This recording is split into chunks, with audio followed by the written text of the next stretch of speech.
गरिमा अग्रवाल आप सभी का वंदन करती हूँ, अभिनंदन करती हूँ। आइए आज हम सुनते हैं कामिका एकादशी महात्म्य, श्रावण मास की कृष्ण पक्ष की एकादशी। कुंती पुत्र धर्मराज युधिष्ठिर बोले कि हे भगवान, मैंने आषाढ़ माह के शुक्ल पक्ष की देवशयनी एकादशी का सविस्तार वर्णन सुना। अब आप मुझे श्रावण मास के कृष्ण पक्ष की एकादशी की कथा सुनाइए। उस एकादशी का नाम क्या है तथा इसकी विधि क्या है, इसमें कौन से देवता की पूजा होती है। भगवान श्री कृष्ण बोले कि हे राजन, इस एकादशी की कथा कहता हूँ, तुम ध्यान पूर्वक सुनो। एक समय इस एकादशी की पावन कथा को भीष्म पितामह ने लोकहित के लिए नारद जी से कहा था। एक समय नारद जी ने पूछा कि हे पितामह, आज मेरी श्रावण के कृष्ण पक्ष की एकादशी की कथा सुनने की इच्छा है, अतः आप एकादशी की व्रत कथा विधि सहित सुनाइए। भीष्म पितामह नारद के वचनों को सुनकर बोले कि हे नारद जी, आपने मुझसे अत्यंत सुंदर प्रश्न किया है, आप ध्यान लगाकर सुनिए। श्रावण मास के कृष्ण पक्ष की एकादशी का नाम कामिका है।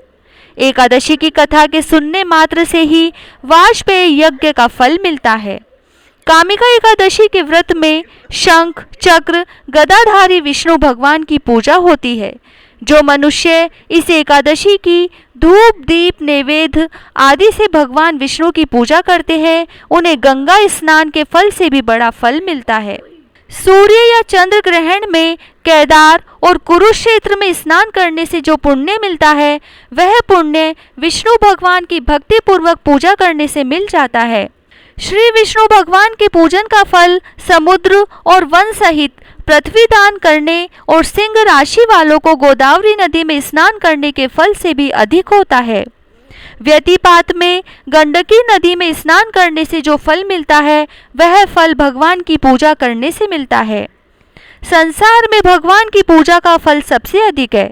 भगवान की पूजा का फल श्रावण मास के कृष्ण पक्ष की एकादशी के फल के बराबर है। अतः भक्ति पूर्वक भगवान की पूजा न बन सके तो श्रावण मास के कृष्ण पक्ष की कामिका एकादशी का व्रत अवश्य करना चाहिए।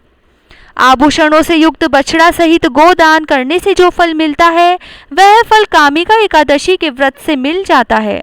जो उत्तम द्विज श्रावण मास के कृष्ण पक्ष की कामिका एकादशी का व्रत करते हैं तथा विष्णु भगवान की पूजा करते हैं, उससे समस्त देव नाग किन्नर पितृ आदि की पूजा होती है। इसीलिए पापी से डरने वाले व्यक्तियों को विधि विधान सहित इस व्रत को करना चाहिए। संसार सागर तथा पापों में फंसे हुए मनुष्यों को इनसे छूटने के लिए कामिका एकादशी का व्रत करना चाहिए। कामिका एकादशी के व्रत से समस्त पाप नष्ट हो जाते हैं। संसार में इससे अधिक पापों को नष्ट करने वाला कोई और उपाय नहीं है। हे नारद जी, स्वयं भगवान ने अपने मुख से कहा है कि मनुष्यों को आध्यात्म विद्या से जो फल मिलता है, उससे अधिक फल कामिका एकादशी का व्रत करने से मिल जाता है।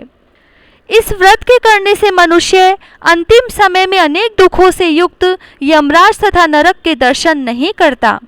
कामिका एकादशी के व्रत तथा रात्रि के जागरण से मनुष्य को कुयोनि नहीं मिलती और अंत में स्वर्ग लोक को जाता है।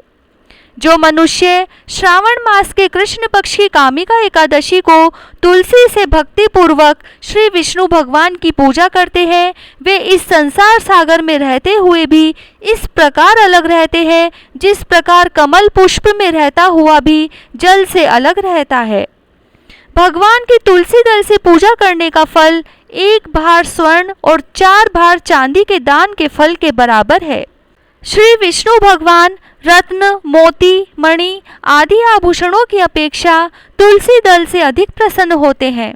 जो मनुष्य भगवान की तुलसी दल से पूजा करते हैं, उनके समस्त पाप नष्ट हो जाते हैं। हे नारद जी, मैं भगवान की अत्यंत प्रिय श्री तुलसी जी को नमस्कार करता हूँ। तुलसी जी के दर्शन मात्र से मनुष्य के समस्त पाप नष्ट हो जाते हैं और शरीर के स्पर्श मात्र से मनुष्य पवित्र हो जाता है। तुलसी जी को जल में डालकर स्नान करने से मनुष्य की समस्त यम यातनाएं नष्ट हो जाती हैं। जो मनुष्य तुलसी जी को भक्ति पूर्वक भगवान के चरण कमलों में अर्पित करता है, उसे मुक्ति मिलती है। जो मनुष्य इस कामिका एकादशी की रात्रि का जागरण करते हैं और दीपदान करते हैं, उनके पुण्यों को लिखने में चित्रगुप्त भी असमर्थ हैं। जो मनुष्य एकादशी के दिन भगवान के सामने दीप जलाते हैं, उनके पितृ स्वर्ग लोक में अमृत का पान करते हैं। जो मनुष्य भगवान के सामने घी या तिल के तेल का दीपक जलाते हैं, उनको सूर्य लोक में भी सहस्त्रों दीपकों का प्रकाश मिलता है। प्रत्येक मनुष्य को इस एकादशी का व्रत अवश्य करना चाहिए।